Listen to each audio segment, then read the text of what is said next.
Nakakaawa naman yung manang nyo.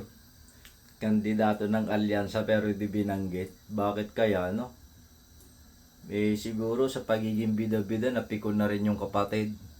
Tsaka kahit na umalis naman siya sa alyansa, kahit nandun naman siya sa alyansa, di ko pa rin ibubuto yan. Loyalista ako, ha? Loyalista ako. Pero iba yung pakiramdam ko.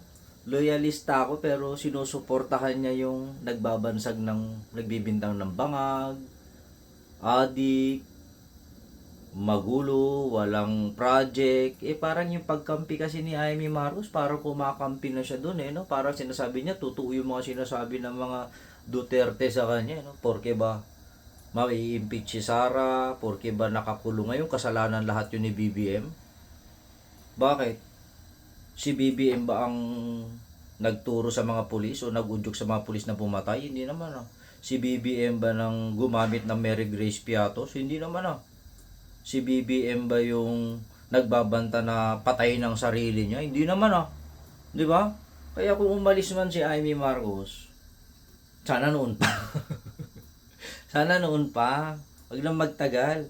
Kung talagang kung naniniwala talaga si Amy Marcos sa mga binibinta ng mga Duterte, palitan na niya yung apelyido niya.